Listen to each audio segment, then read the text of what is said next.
Well, my new slate of shirts arrived just in time to see Julia in second in her first game out of 21.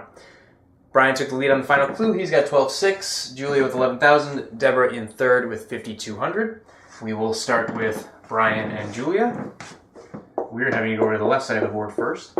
Julia doubles up. She's going to have 22,000, so to cover her, Brian will need to wager 9,400.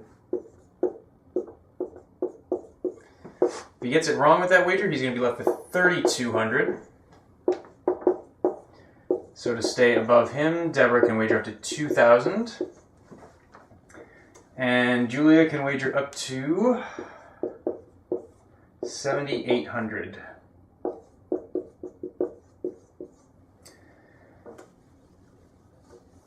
We now turn to second and third, Julia and Deborah. If Deborah doubles up, she's going to have 10,400, which means if Julia wants to stay above her, she can wager up to 600. Now here's where things get interesting. If Julia wants to cover a zero wager by Brian, she'll have to wager 1,600. If she also wants to cover an unsafe wager by Brian, she'll have to wager 3,200.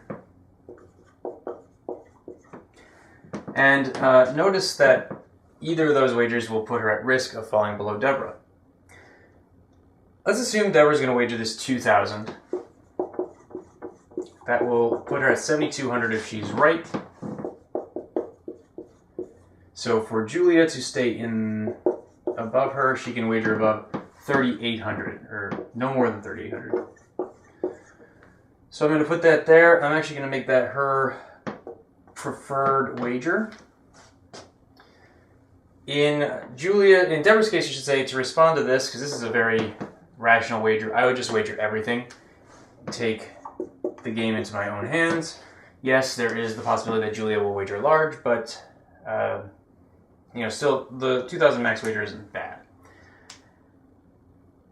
Anything else Brian can do? If Brian is scared of Julia doing this 3,800 bet,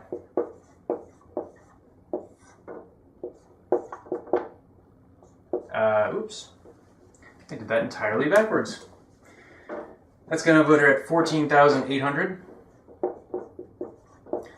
And we're kind of getting into territory that might not really make sense. So that's even questionable there.